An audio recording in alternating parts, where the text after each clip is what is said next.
Alright guys, Shepherdess at Harmony Farms here. We are small scale rotational grazing sheep, small scale rotational grazing cows, small scale rotational grazing chickens. We're small scale rotational grazing everything.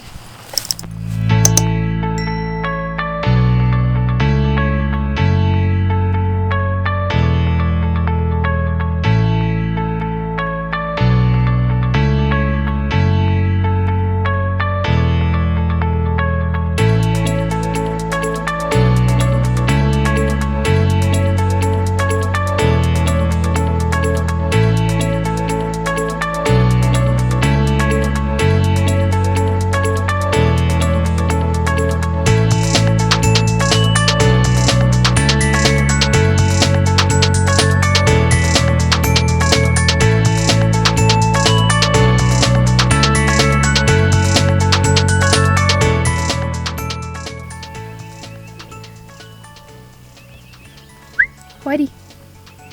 Whitey. Hey, wake up. Getting ready to move to fresh grass.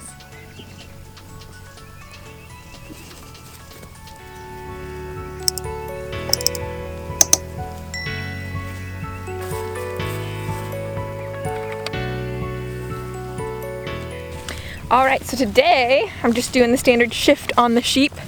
For the cows, steers, I moved them up to another pasture.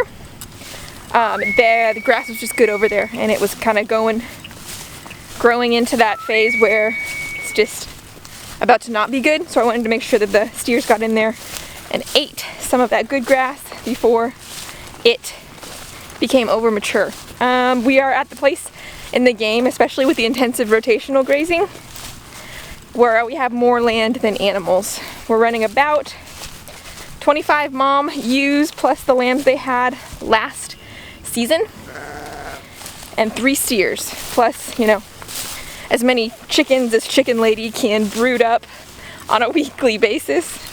I don't really think she even knows how many chickens there are on this place. But that is kind of where we're at. So with respect to the steers, I am sort of doing what I'm calling a selective grazing program. I'm sending them into the pastures first, letting them choose what they want, and then intensive grazing the sheep through after them. So that's the way it's working for me right now. The steers are specifically meat animals, and my sheep are the breeders. It's interesting how you kind of think differently when you're working with both sets of animals, both classes of animals, or at least how you should think differently. I kind of got into trouble last winter, you know, just feeding and supplementing my sheep like crazy, sort of as I would the steers, and I ended up being in sort of an overfeeding situation with the sheep.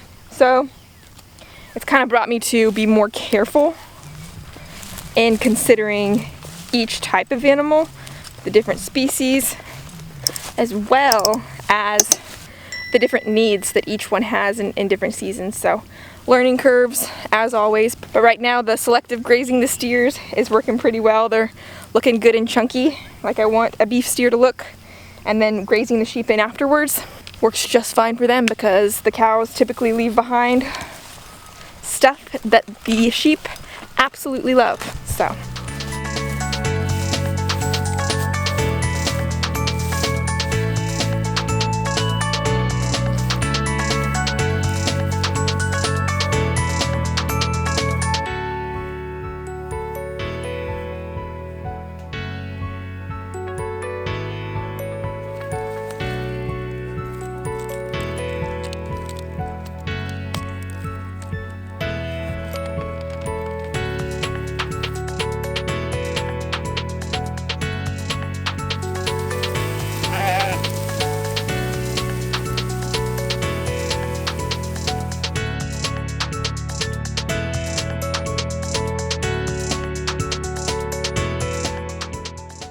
alright, so we are on a single strand today.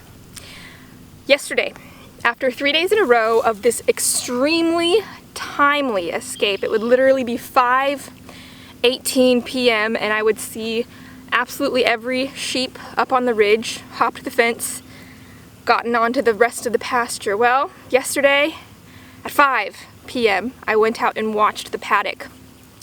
And what I watched happen was one sheep was calling to the rest of the flock as she prepared to jump through the 2 strands of electric fencing that I had.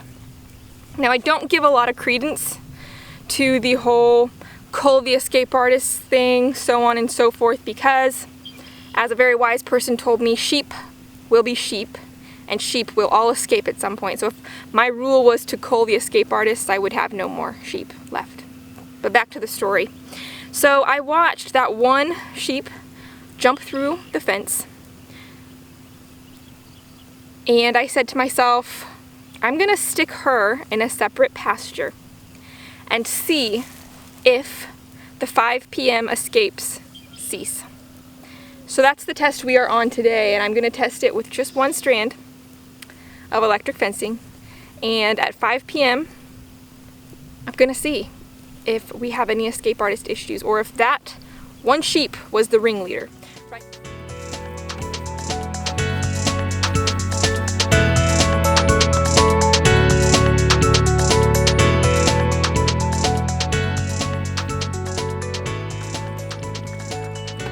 Alright, so what is happening here is this is my watering system for half of the paddocks back here, or pretty much all of the paddocks back here in this 10-acre pasture.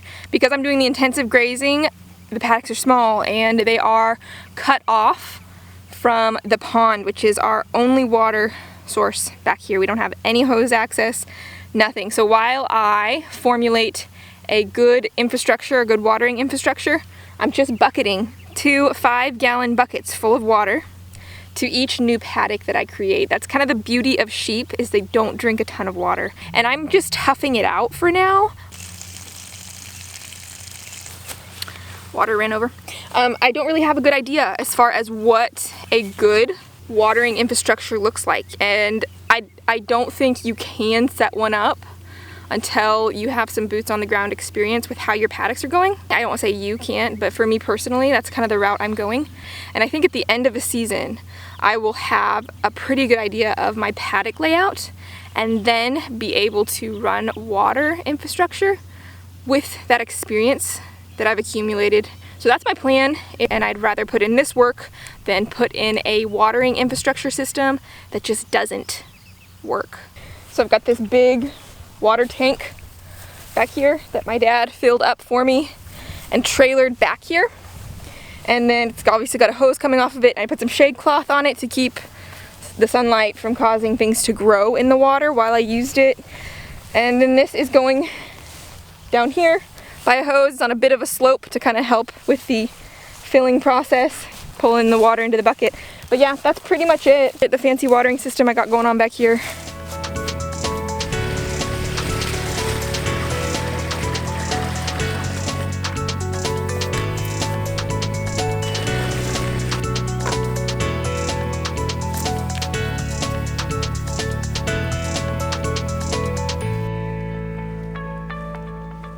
Did I miss your setup and takedown process? Yeah, you did. That was this morning. So what's your current program going on here, chicken lady? I'm just moving them in this here chicken coop every couple days. You're kind of working in the pasture ahead of me. So I'm moving into this pasture next, and you're moving your chickens around kind of in advance of me. Yeah. Lou is stalking one of the chickens. You had a breakout today? Some of them are just finding a way out. Either they're flying over or crawling underneath the netting. So we didn't put a charger on this netting until, have we ever done a charger? We did it once, but They didn't seem to need it at first, but I guess now that they're kind of testing it. How many are in there? I just added like 10 or 12 more, so there's like 25 in there now. So 25 in that chickshaw. Yes, I am. That's the Justin Rhodes chickshaw with some modifications. If you go back on this channel, we made a video about it. Scathing review of the Justin Rhodes chickshaw. How do you feel like it's performed for you? It's really good. Like, of all portable coops, I think that this one is most functional, but they don't like the nesting boxes. Oh, they don't like the nesting boxes. Well, then where do they lay? They lay in the nesting boxes, but they lay, I mean, anywhere else if they can get the chance. So you don't specifically know why they don't like it. You just suspect they don't. They just don't. I can just kind of sense that they don't like it. You just sense it. Chicken Lady, you had your first sale as Harmony Farms chickens the other day. I did. Harmony Farms hatchery. Yes. How many did you hatch? I hatched 31. And what were they? A hybrid of my own, which is a Rhode Island Red and a Buff Orpington.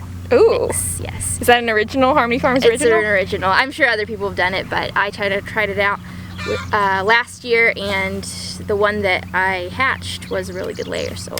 So super layers from Harmony Farms Chickens hatchery. Okay. Yeah. So we won't call it Rhode Island Red Buff Orpington Cross. We'll call it the Golden Wonder Chicken. And that's what you just created? Yes. Okay. I just created it. Trademark Harmony Farms. Yes. The Golden Wonder Chicken. Chicken Lady made the observation that their expression appears as though they have absolutely nothing going on in their brains. In their brain is like grass here, Elmo's world right here. Yes, so Chicken Lady, if you guys are new to the channel, she is the chickens at Harmony Farms. In fact, she has been a farmer since she was 5. It started with ladybugs. Yeah, ladybugs. In the mudroom. She farmed ladybugs. But when we moved to the country 3 years ago, it took me 2 years to warm up to the country from the city. But the moment we arrived to the country, Chicken Lady was doing snow angels in the grass. She was so happy to be here. I'm finally jumping on the bandwagon, but she moves all the chickens ahead and behind the livestock. We have 3 sets of chickens right now? Yeah, 2. You're managing 2. Yeah. One is a stationary coop where probably a bigger portion of the chickens are. 40% are on pasture and 60% are in a stationary coop. Yep. We're looking to get them all portable, but to be honest, the Justin Rhodes Chickshaw was kind of expensive to build. We're looking for a better portable option that's less expensive so we can get all of our chickens portable. But for now, that's what it is. Most of you know the Chicken Lady already, but I just thought I'd give her a re-intro for anybody. Thanks. I always get like 4 more followers whenever you mention me on. Right, follow her at Harmony Farms Chickens on Instagram. Follow me at harmonyfarms.dorpers on Instagram. Show us some love, subscribe to our newsletter. And be ready to buy some Golden Wonder chickens from Harmony Farms hatcheries whenever you're ready for chickens.